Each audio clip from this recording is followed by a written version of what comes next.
Entonces mencionaba que uno de los principios que podemos citar acá es el principio de legalidad, ¿sí? Que establece el principio de que todo debe de estar regulado en una ley de la materia.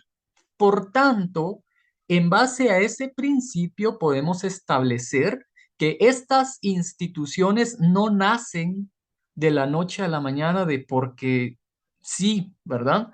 Sino que estas instituciones de las que vamos a estar hablando en derecho agrario existen porque previamente ha existido una norma en base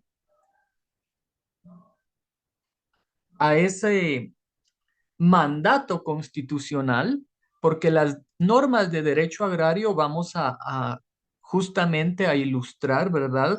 Que una ley debe de nacer porque la Constitución así lo ordena o así lo establece. Entonces, cuando hablamos del derecho agrario guatemalteco, en el punto histórico vimos que las primeras constituciones ya empezaban a abordar al derecho agrario de una manera general. Y luego la ley que mencionaba al principio de la clase, el decreto 900, era una ley, la primer ley, diría yo, ¿verdad? Que de forma autónoma e independiente a la Constitución establecía una serie de derechos, garantías individuales para proteger a esas comunidades, para proteger al campesino y distribuir la tierra de una manera justa y equitativa. Entonces, el conjunto de normas jurídicas es una serie, por eso mismo tenemos un conjunto, porque no va a ser solo una ley, no van a ser dos, van a ser varias leyes, un sistema de leyes. El problema acá con el derecho agrario es que es un derecho, como una de las características, podemos citar dentro de las características del derecho agrario, es que no está codificado. ¿Sí? Por lo tanto, vamos a encontrar nosotros distintas leyes que están dispersas. Estas leyes van a ser autónomas. ¿Por qué autónomas? Es otra de las características también del derecho agrario guatemalteco, ¿sí? Que no está codificado, las leyes se encuentran dispersas y es un derecho autónomo, ¿sí? Nace obviamente del derecho constitucional, ¿verdad? Entonces, ya teniendo el permiso del derecho constitucional, aplicando el principio de legalidad, nacen a la vida jurídica una serie de normas en materia de derecho agrario. Estas normas, dependiendo del contenido de cada norma, va a permitir, va a autorizar la creación de estas instituciones de las que vamos a hablar más adelante. Estos sistemas o estos elementos van a permitir regular la propiedad. La propiedad desde un punto de vista social, pero también desde un punto de vista particular. Aquí es cuando ya entra la propiedad privada, ¿sí? El derecho agrario guatemalteco tiene esas dos características y cualidades que pueden referirse o se puede tratar desde un punto de vista de derecho como la propiedad privada como tal, como derecho privado, pero también desde otro punto de vista que es el derecho social. Y ustedes se van a dar cuenta al momento de que vayamos abordando más profundo este tema, se van a dar cuenta que el derecho agrario también se enfoca a nivel comunitario, que en otras palabras estamos hablando desde la perspectiva del derecho social, ¿sí? La explotación que se le va a dar ¿a qué? ¿A qué le vamos a dar nosotros esa explotación?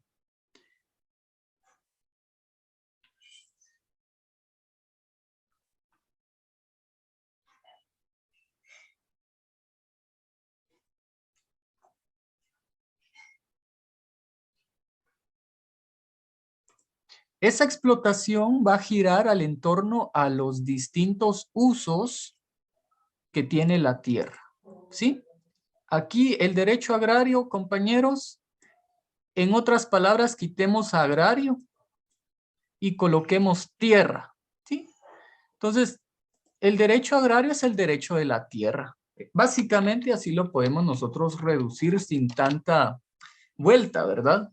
Pero para sonar más técnicos, derecho agrario suena mucho mejor, ¿verdad? Que derecho de la tierra.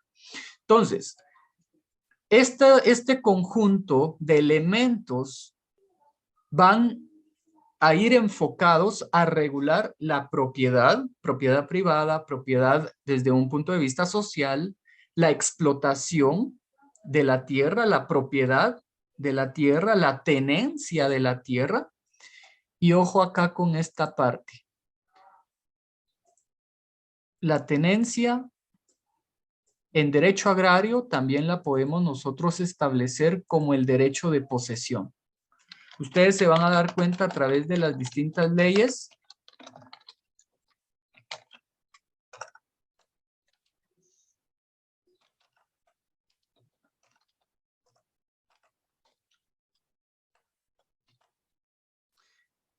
Oh, ¿alguien me hace favor de confirmar la posesión, la escritura, por favor? Solo aparece Oh, ok, doble S, perdón. Derecho de posesión. Entonces, el derecho de posesión, en otras palabras, lo podríamos hacer una referencia como el derecho de tenencia de la tierra. La posesión no otorga la propiedad. Son dos elementos distintos. La propiedad es quien efectivamente puede establecer a través de documentos legales que es un propietario legítimo de la tierra. La tenencia de la tierra podemos mencionar que es el derecho de posesión. Se tiene el derecho de posesión, mas no la propiedad. Entonces, ese es otro aspecto que regula el derecho agrario guatemalteco. Y ustedes se van a dar cuenta por qué. Y conociendo la historia, ustedes se recordarán, empezamos desde los mayas, ¿verdad? Los mayas en ese momento, ellos solamente tenían el derecho de posesión. Pero, como no existía un ordenamiento jurídico, podemos mencionar que en ese momento de la historia, los mayas tenían la propiedad. ¿Sí? Ellos eran los propietarios. Posteriormente, con la conquista se da ese robo literalmente que se hizo, ¿verdad? De que los españoles entraran a poseer esa tierra y convertirse en los dueños de esas comunidades, de grandes porciones de tierra. Entonces, eso es otro aspecto que regula el derecho agrario. La tenencia de la tierra y posteriormente la distribución, ¿sí? Más que todo,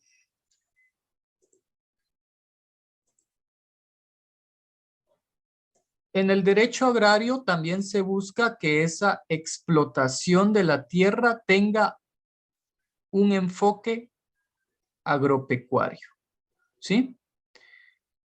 ¿Por qué? Porque Guatemala es conocido, ¿verdad? No como una industria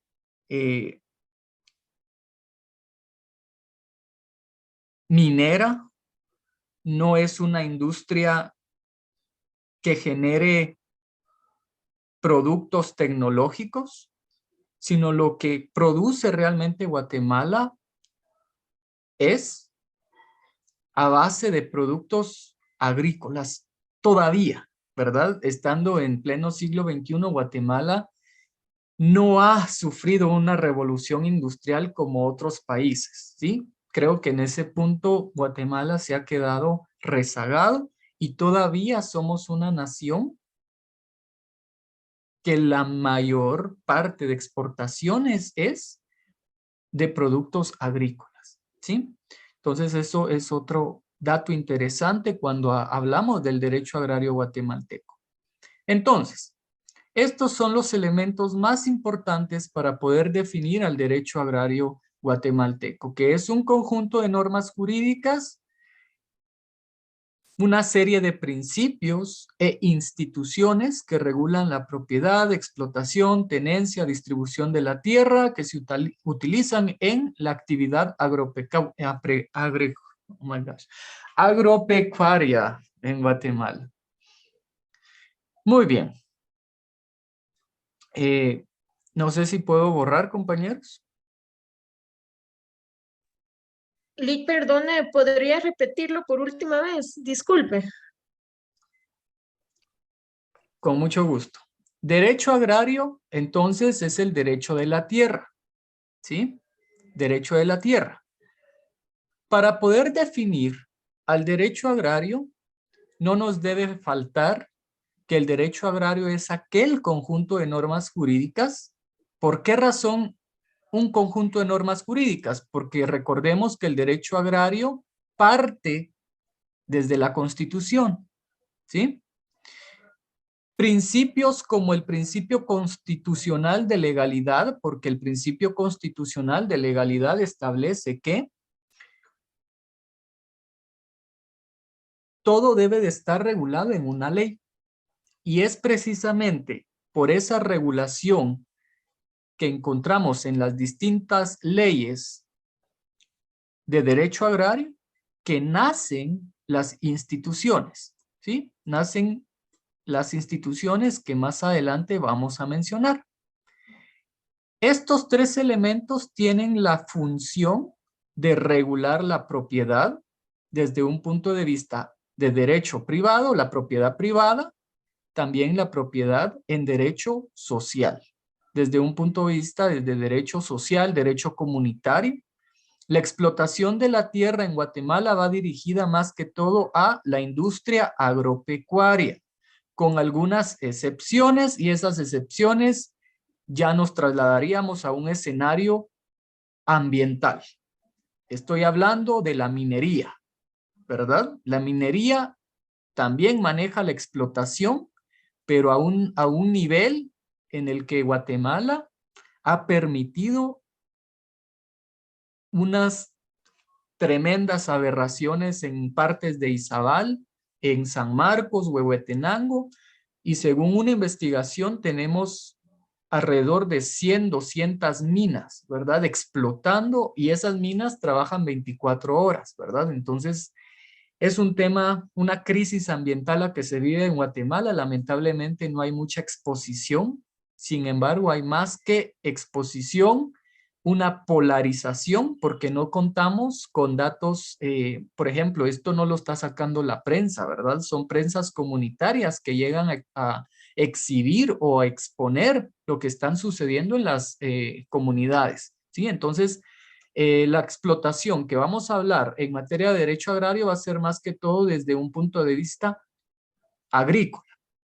La tenencia de la tierra no nos da la propiedad, únicamente nos va a dar el derecho de posesión, y para eso también estas instituciones y las normas jurídicas que vamos a abordar nos van a establecer los procedimientos para que esta simple posesión pase a ser un derecho de propiedad, ¿sí? La distribución de la tierra que se va a utilizar en el sector agropecuario en Guatemala. Y de esa manera yo ya expliqué el derecho, la definición de derecho agrario, uno por uno los elementos. Pero el que más me interesa el día de hoy es el que tenemos acá. Este elemento lo vamos a profundizar y lo vamos a desarrollar en este momento para que todos quedemos en claro. Ese sistema de conjunto de normas jurídicas, ¿cuál es? ¿Cómo se establece? Muy puntualmente vamos a entonces a señalar los nombres de esas leyes, de esos decretos que conforman este conjunto o esta serie de normas jurídicas, ¿sí? Muy bien, entonces les pedí que tuviéramos la Constitución a la mano porque vamos a estar señalando y interpretando algunos artículos que se relacionan o que son base para el ordenamiento jurídico del derecho agrario. En primer lugar, tenemos el artículo 39 que regula el derecho de propiedad privada. Vamos a darle un enfoque hacia el derecho agrario y necesito entonces, por favor, compañeros, que me puedan hacer favor de dar lectura al artículo 39 de la Constitución. Alguien que rápidamente, de manera voluntaria, me Con pueda... mucho gusto, Lick, lo tengo ya a la mano. Perfecto, por favor. Artículo 39, propiedad privada. Se garantiza la propiedad privada como un derecho inherente a la persona humana. Toda persona puede disponer libremente de sus bienes de acuerdo con la ley. El Estado garantiza el ejercicio de este derecho y deberá crear las condiciones que faciliten al propietario el uso y disfrute de sus bienes, de manera que se alcance el progreso individual y el desarrollo nacional en beneficio de todos los guatemaltecos. Gracias. Entonces, ese artículo 39 nos está estableciendo que ese es interés del Estado, del gobierno de Guatemala, crear políticas para que se pueda aprovechar la propiedad privada. Cuando hablamos de la propiedad privada, en este artículo va más enfocado a los bienes inmuebles que los bienes muebles, ¿sí? Entonces, ese derecho de propiedad privada acá, el enfoque que se le está dando al artículo 39 es el que el Estado de Guatemala debe de procurar crear políticas para el beneficio de los guatemaltecos que poseen propiedad privada, en otras palabras, derechos de inmuebles, ¿verdad? Y menciona acá, la segunda parte es la más interesante de este artículo, que establece: el Estado garantiza el ejercicio de este derecho y deberá crear las condiciones que faciliten al propietario el uso. El uso es otra palabra que hace referencia a la explotación, ¿sí? ¿Por qué razón? Porque usted en su propiedad privada puede tener una parcela. Usted en su propiedad privada puede tener un huerto, ¿verdad? Autosostenible. Obviamente tiene que observar las regulaciones establecidas en el Código Civil, ¿verdad? En el Código Civil encontramos ahí unas regulaciones para poder evitar conflictos con los vecinos, ¿sí? Entonces, este artículo, el 39, nos está otorgando el poder utilizar nuestra propiedad privada para poder explotarla y así también disfrutar de los bienes que pueda producir, ¿verdad? Si yo tengo un huerto y sembré tomate, chile, pimiento, yo los puedo vender. Entonces estoy disfrutando de esos bienes o de esos frutos que posiblemente me vaya a dar mi huerta, ¿sí? Entonces, muy importante el artículo 39 como base del ordenamiento jurídico en derecho agrario.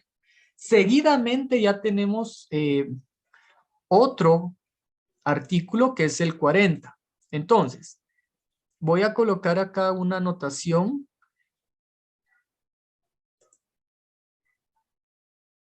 El artículo 39 va enfocado a una ideología. Lo voy a colocar en rojo, salen, están, creo que se ve mejor. El artículo 39 va enfocado a una ideología individualista.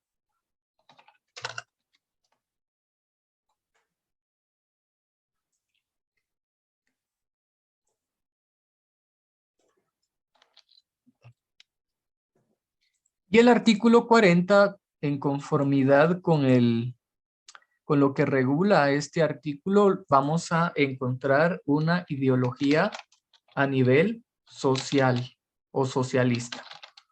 Vamos a proceder a dar lectura al artículo 40, por favor.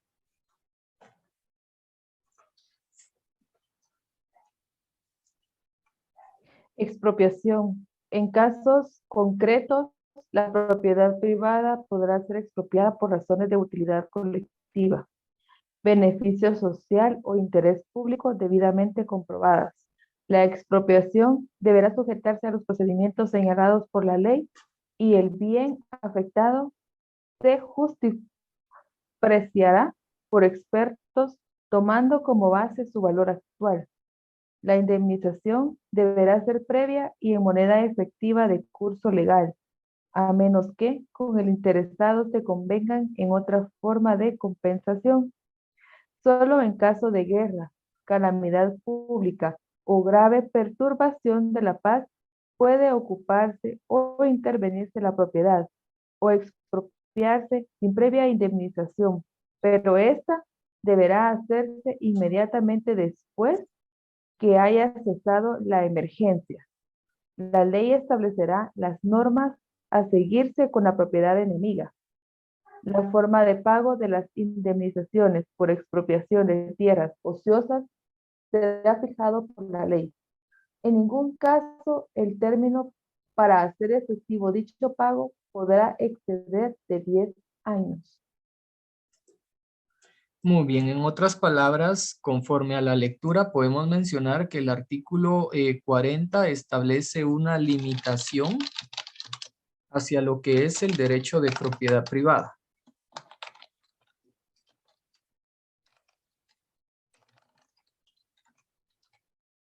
También podemos establecer que es un mandato constitucional el que tenemos acá, que ordena crear una ley de la materia. ¿De qué ley estamos hablando acá?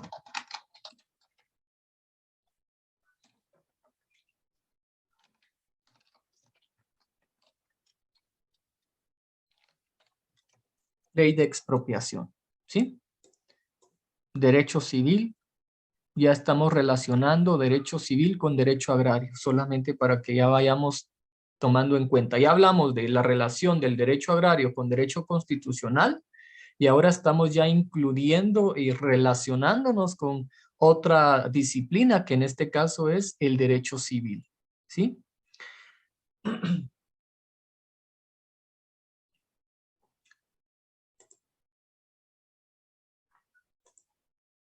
Muy bien, si nos da tiempo vamos a proceder entonces con el artículo 67 constitucional, por favor.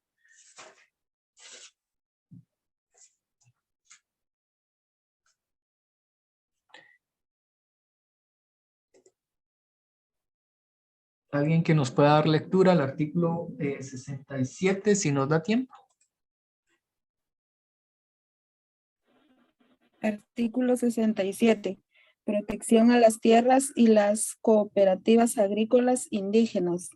Las tierras de las cooperativas, comunidades indígenas o cualesquiera otras formas de tenencia comunal o colectiva de propiedad agraria, así como el patrimonio familiar y vivienda popular, gozarán de protección especial del Estado, de asistencia crediticia y de técnica preferencial que garanticen su posesión y desarrollo a fin de asegurar a todos los habitantes a una mejor calidad de vida. Las comunidades indígenas y otras que tengan tierras que históricamente les pertenecen y que tradicionalmente han administrado en forma especial, mantendrán ese sistema. Gracias. Ahorita vamos a establecer algunos ejemplos con su colaboración, ¿verdad? Entonces, si se desconecta, nos volvemos a conectar, por favor, compañeros. Es una terminología errónea. ¿Por qué? Porque si es una escritura pública, debe de ser reconocida. Esa es la característica de una escritura pública. Y esa escritura registrada le llaman muchas personas que carecen del conocimiento técnico y se refieren a una escritura registrada porque tiene los papeles, ha sido inscrita la propiedad en el registro de la propiedad. Entonces, de ahí el nombre como escritura registrada. Y escritura pública, en muchos lugares le conocen así, aquella escritura en la cual todavía no ha sido registrada ante el registro respectivo de la propiedad. Entonces, se van a enfrentar, compañeros, que en muchas comunidades rurales e indígenas solamente se va a tener la posesión. Esto no significa que la persona haya usurpado o se esté apropiando de una porción de tierra. Ustedes lo acaban de leer en el artículo 67, que se está reconociendo la tenencia comunal. Significa que estas comunidades tienen posesión. Pero usted, como ya sabe la historia desde su inicio, cómo surge el derecho agrario, usted sabe que los mayas no tenían documentación, si apenas habían, o sea, tenían desarrollada una forma de escritura, pero a su forma. Que se le haya venido a imponer a las comunidades nativas una forma de escritura, un idioma español, ya cambia la situación.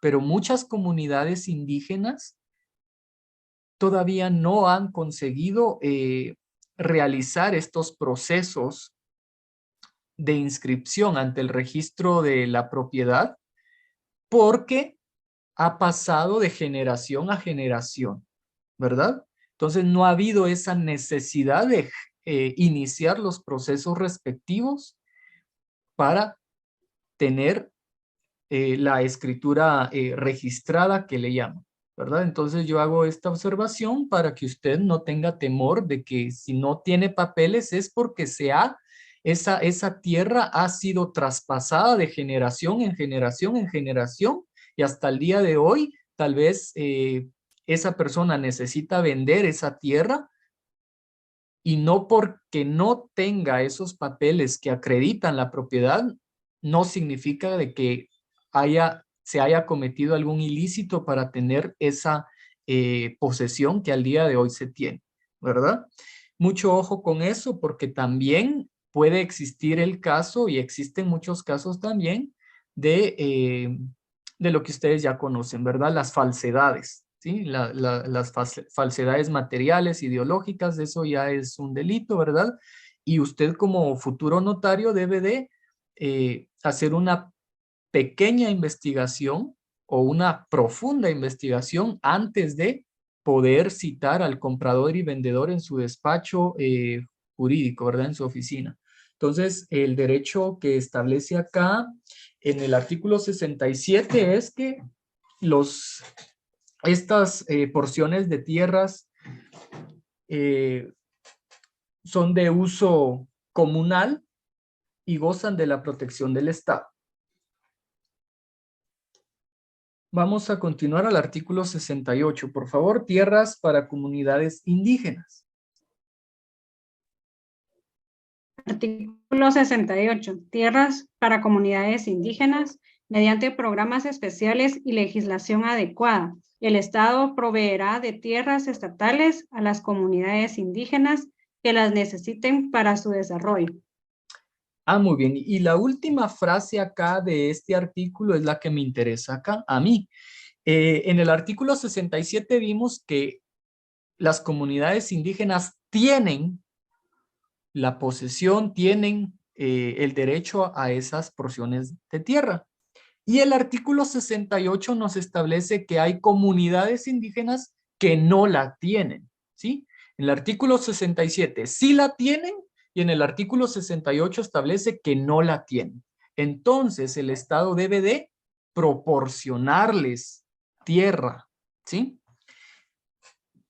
Y es por ello que vamos a hablar también en la siguiente presentación de una ley muy interesante que permite el acceso a la tierra a través de procedimientos. Usted sabe que Guatemala funciona todos los procesos administrativos a través de la burocracia. Entonces, para poder tener acceso a esa tierra como establece y garantiza el artículo 68 constitucional, habría que agotar un proceso burocrático, ¿sí? Para ello debemos de leer la ley y entender los procesos administrativos que conllevan para poder asegurarnos nosotros de poder tener acceso a la tierra para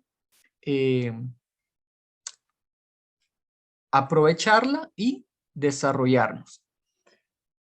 Ese artículo 68 lo vamos a relacionar con una ley. Lo vamos a hacer en la siguiente presentación, pero tengámoslo en mente, el artículo 68 constitucional. Muy bien, luego tenemos el artículo 70. Artículo 70, esa también la vamos a relacionar con la ley que vamos a abordar en un momento. Entonces mantengamos el 68 y el 70 pendientes, porque los vamos a relacionar. Ahora sí nos saltamos al artículo 91, si no estoy mal. Parece 97, 91, no estoy muy seguro. Ese tipo de letra me cambió. Es el 97, compañeros. Artículo 97. Parece un 1, pero es 7. Y de este artículo ya lo habíamos mencionado, pero en materia ambiental. Sin embargo, lo podemos también integrar al ordenamiento jurídico agrario al momento de hacer la interpretación del artículo específicamente en la segunda parte del artículo 97. Si alguien me hace favor de leer la segunda parte, se dictarán todas las normas. Se dictarán todas las normas necesarias para garantizar que la utilización y el aprovechamiento de la fauna, de la flora, de la tierra, se realicen racionalmente, evitando su depredación. Muy bien, entonces acá me van a subrayar de este artículo la parte de aprovechamiento de la fauna, flora, de la tierra y el agua. Esto que vamos a subrayar lo vamos a relacionar y el enfoque o interpretación que le vamos a dar es hacia el derecho agrario. Este artículo lo habíamos hecho la relación de leyes con la Ley de Protección y Mejoramiento del Medio Ambiente, más sin embargo también se relaciona con el derecho agrario.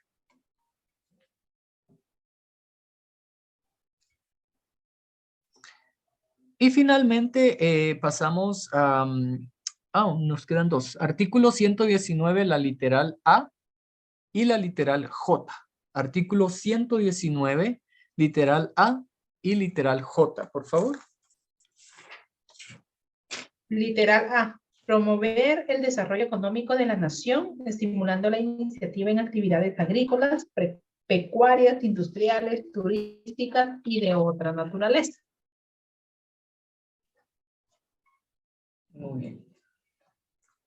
Entonces, lo que me interesa resaltar del inciso A es que nuevamente tenemos acá que como obligación, dentro de las obligaciones del Estado, el Estado debe de promover el desarrollo económico. ¿A través de qué? Necesita la creación de políticas, estimular la iniciativa en actividades agrícolas, pecuarias, y eso hace referencia al derecho agrario. ¿Sí? Las actividades agrícolas son tema del derecho agrario, al igual que las pecuarias. Y el inciso J.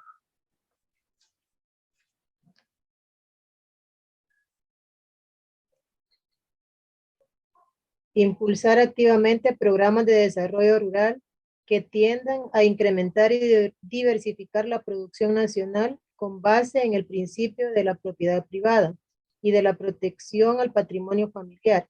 Debe darse al campesino y al artesano ayuda técnica y económica. Muy bien. Y este artículo nos está estableciendo algunos de los principios que inspiran, algunos de los principios que informan al derecho agrario.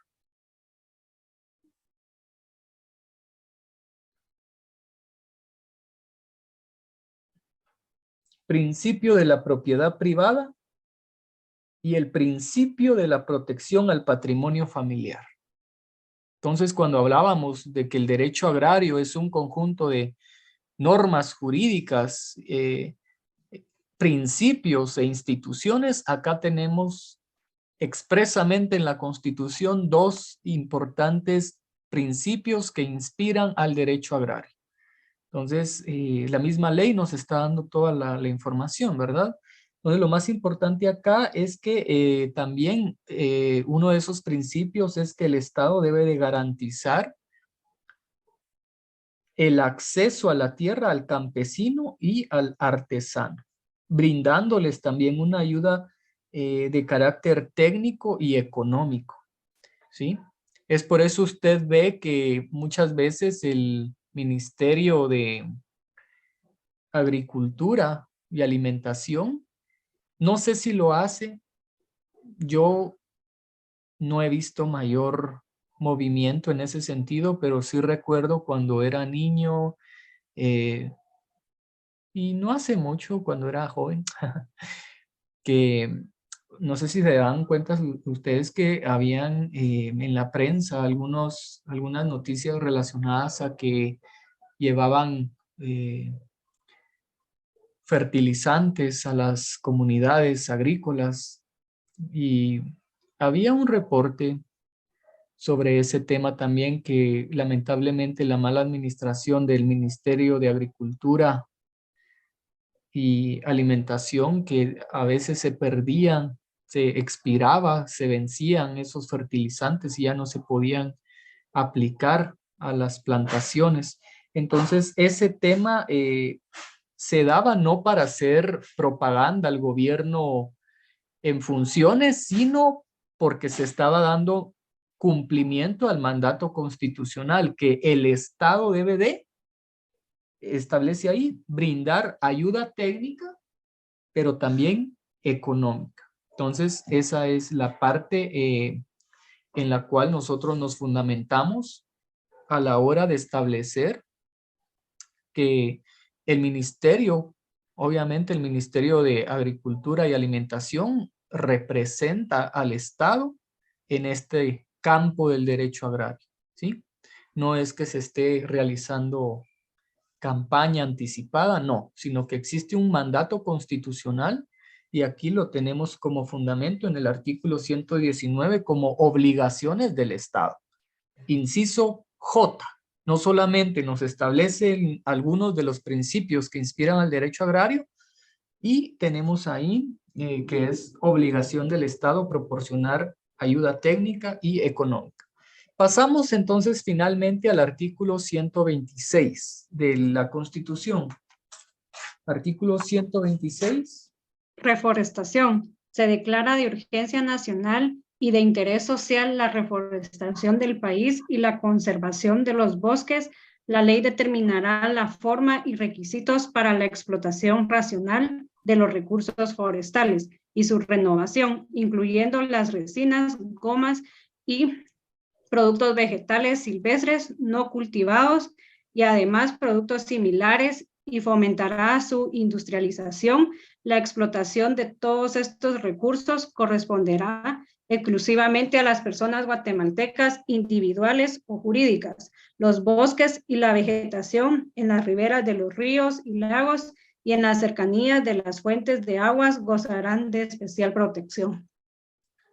Gracias. Y este artículo es un tanto controversial al día de hoy por el tema de los cultivos de la palma, ¿verdad? Que en regiones del norte de Petén están deforestando grandes extensiones de bosques para sustituir esos recursos maderables por la palma africana. Entonces acá entramos a debatir el derecho agrario frente al derecho ambiental. Entonces este artículo yo lo tomaría como un artículo mixto. A la vez está estableciendo que se pueda reforestar el país y se debe de conservar los bosques. pero se contradice porque establece que como mandato constitucional está ordenando la creación de una norma jurídica que la podemos utilizar para fines agrícolas, que es la explotación de la tierra, o la podemos utilizar para fines de protección y conservación de los bosques. Entonces, este artículo yo diría que es un tanto especial dependiendo de la posición en la que nos encontremos. Si somos defensores ambientales, vamos a aplicar los principios que operan en derecho ambiental, que son la conservación, protección, reforestación. Pero si lo vemos desde un punto de vista de explotación de la tierra, de los bosques, vamos a aplicar el derecho agrario. ¿Sí? Ese sería un artículo. Acá podríamos encontrar un punto de tesis para poder explicar en mayores dimensiones la problemática de tener una norma constitucional que permite, pero también a la vez prohíbe. Entonces, nos encontramos en un dilema, ¿sí? Tenemos una ley ordinaria a la vez, y esa ley es la ley de, no sé si les había dado un nombre. Tenemos una relación de leyes en ese artículo, compañeros.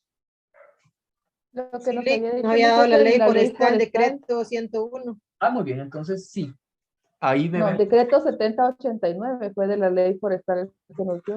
La ley forestal. Ahí debe de. Perdón, 7089. Sí, ahí debe de hacer una relación de leyes directamente con la ley forestal, y como mencionaba anteriormente, dependiendo de su postura, será usted quien vaya a aplicar. Si se pone del lado de la empresa de palma africana, obviamente va a defender este artículo que la Constitución está otorgando esos derechos de explotar la tierra, ¿verdad? Pero si se pone del lado de la comunidad indígena, por el tema del cambio climático, la depredación de las especies, al momento de que se planta palma africana, obviamente las especies endémicas son las que van a sufrir, y no solamente las especies endémicas, sino también hay otros riesgos que no nos los están exhibiendo para que nosotros digamos, bueno, si la palma africana tiene varios antecedentes, puntos negativos que en lugar de beneficio están destruyendo ecosistemas a gran escala, ¿verdad? Entonces este artículo, como mencionaba, para mí es contradictorio que la misma norma se esté contradiciendo. Habría que ver a nivel investigativo cuál sería entonces la conclusión a la que debemos nosotros de arribar. Muy bien, entonces, ¿se acuerdan que les había mencionado que el derecho agrario es un sistema no codificado, porque no tenemos un código de derecho agrario, pero sí tenemos normativa para establecer que el derecho agrario es independiente, es autónomo? Y es por ello que la presentación siguiente nos va a explicar cuál es esa autonomía o cuáles son esas normas que son directamente aplicables para el derecho agrario. Creo que se me había cortado la presentación. Vamos a ver.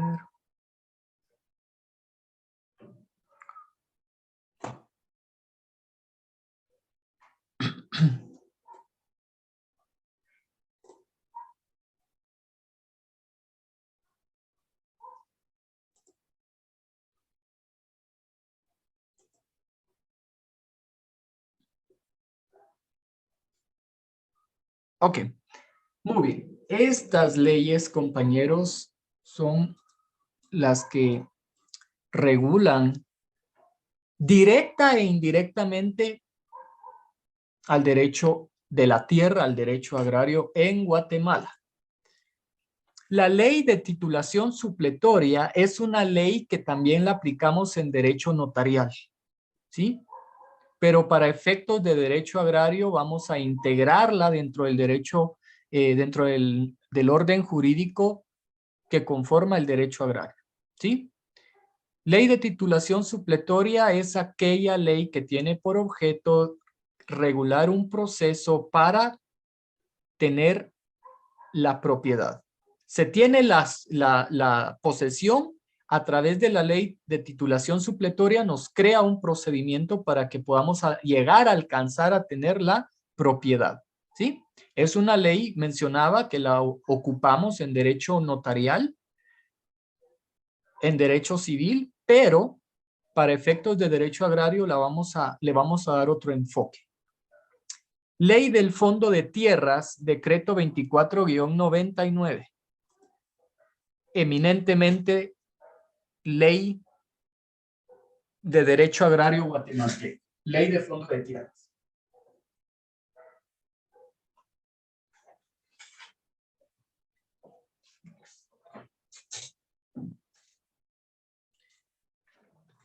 Y en esta ley, lo que yo puedo resaltar, porque ustedes deberán de leer las que tenemos acá, para poder entender e interpretar cuál es el objetivo de cada ley, en qué momento las debemos de aplicar.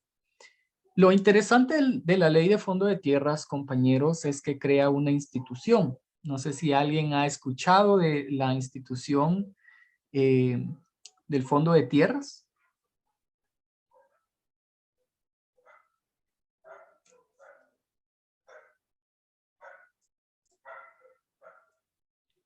¿Alguien que conozca o que haya tenido algún procedimiento en esta institución, Fondo de Tierras?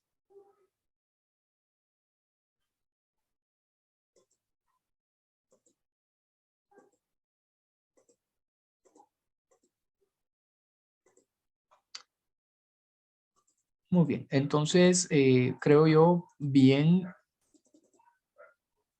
mencionar que necesitamos investigar un poquito más sobre esta ley, leerla y investigar. Tenemos la página oficial de esta institución y de esas instituciones es de lo cual me refería al principio al hacer la definición de derecho agrario, ¿sí? Esta ley, Ley de Fondo de Tierras, crea el Fondo de Tierras, que es una institución descentralizada, con personalidad jurídica propia y a efecto de derecho administrativo entra como una institución en materia de derecho administrativo. ¿Por qué? Porque estamos hablando de una institución que nace de una ley y que forma parte de el Estado. La ley forestal también nos otorga algunas instituciones. ¿Qué institución nos establece o crea la ley forestal?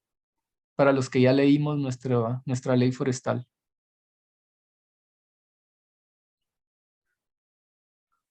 Y si ya pudimos leer también la ley de áreas protegidas, existe una institución acá.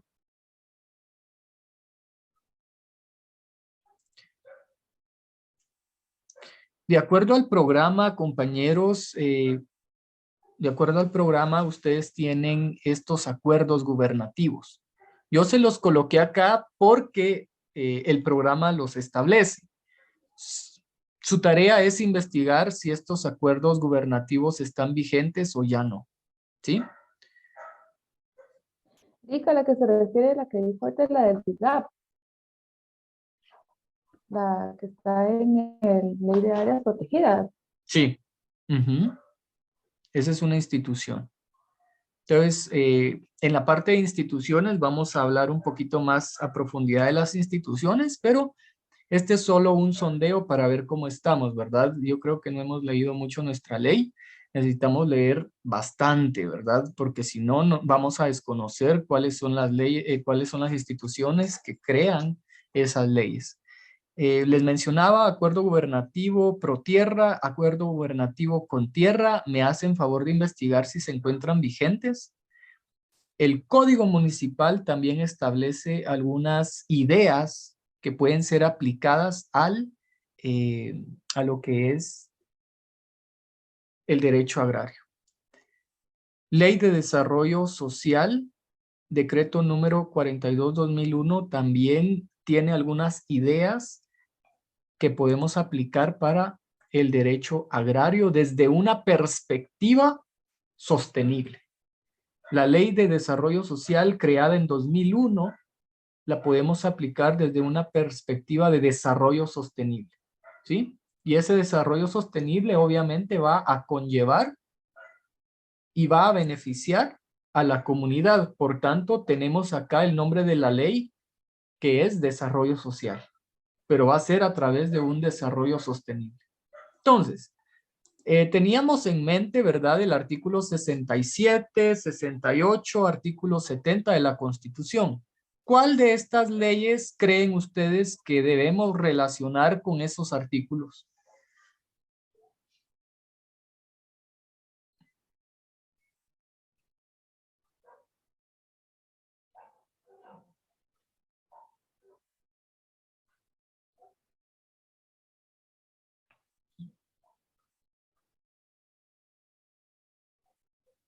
El 67 con la ley de áreas protegidas.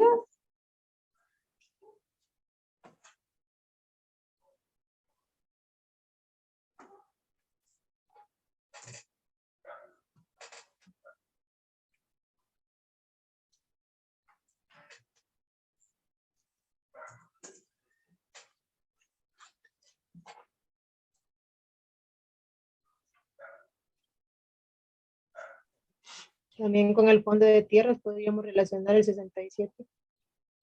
En efecto. Ley de Fondo de Tierras me van a hacer la referencia de leyes, la relación de leyes con el artículo 70. ¿Sí? Esta. Ya las demás quedan a discreción. Deben de interpretarla y usted deberá de hacer la relación de leyes. Para mí que entra de cierta u otra manera esta. Pero ese es mi criterio. Usted como estudiante de Derecho también debe de ya formarse un criterio, ¿verdad? Y con la ley de titulación supletoria también iría al Código Municipal. Depende del enfoque y depende de su interpretación.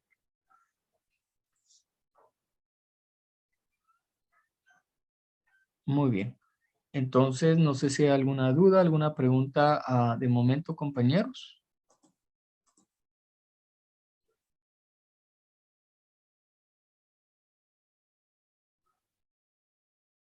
Tenemos una presentación más y luego empiezo a establecer una pequeña tarea de investigación.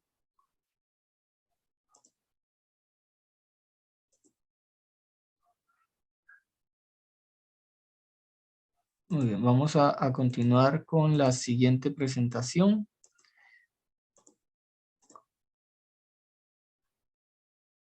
Muy bien, tenemos acá el Código Civil. El Código Municipal, perdón. Código Municipal.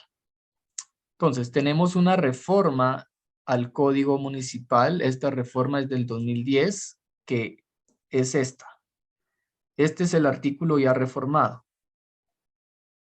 ¿Alguien que me haga favor de dar lectura al artículo 4 del Código Municipal? Formas de ordenamiento territorial. El municipio podrá dividirse en las siguientes formas de ordenamiento territorial: cabecera municipal, aldea, caserío, paraje, cantón, barrio, zona, colonia, lotificación, parcelamiento urbano o agrario, microrregión, finca, las formas propias de ordenamiento territorial de los pueblos indígenas y las demás formas de ordenamiento territorial definidas localmente al interior del municipio, conforme a lo establecido en el artículo 22 de este código. Muchas gracias. Entonces, hágame favor de prestarle mucha atención a los siguientes a los siguientes términos que componen las formas de ordenamiento territorial. La que me interesa a mí es el parcelamiento agrario, la microrregión y las fincas. ¿Sí? Su municipio es muy probable que vaya a tener estas. ¿Por qué? Porque es la forma del ordenamiento territorial. Independientemente de donde viva usted, si es un municipio, obviamente va a tener estas características o estos elementos que conforman el ordenamiento territorial. Entonces, le subrayo esto para que pueda usted ser proactivo y tratar la manera de buscar la definición, que es cada una de ellas, ¿verdad? ¿Qué es un parcelamiento agrario, una microrregión, qué es una finca? ¿Sí? Y de la misma manera, puede ser que en el examen venga de la misma manera como venía en el examen, en el primer examen parcial, definir terrateniente, definir cacique, definir, no sé qué otra palabra venía. ¿Parcela? No. No me acuerdo. Muy bien. Muy bien, pero más o menos así, ¿verdad? Porque yo a veces coloco las presentaciones y hay preguntas tal vez que ustedes conocen y se queda así, ¿verdad? Entonces, yo coloco las presentaciones también para que le despierte el interés, ¿verdad? Estoy colocando las leyes para que usted se interese y se dé cuenta que no solamente tenemos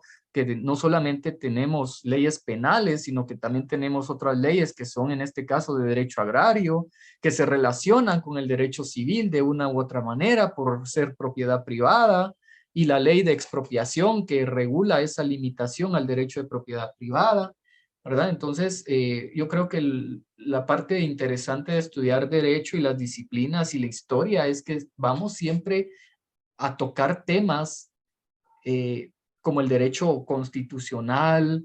En este caso estamos hablando de las comunidades indígenas. En cierto momento vamos a estar hablando también de el derecho de los pueblos indígenas, ¿verdad? Los derechos humanos. Hemos visto cómo en la historia, desde que empezamos a hablar de los mayas y la colonización, cómo era ese trato inhumano, degradante hacia los derechos de los pueblos indígenas. Estamos viendo de una manera parte de las violaciones hacia los derechos humanos de estas comunidades, ¿sí? Muy bien, entonces compañeros, si no hay ninguna otra duda o pregunta, voy a compartir lo que es con ustedes un trabajo de investigación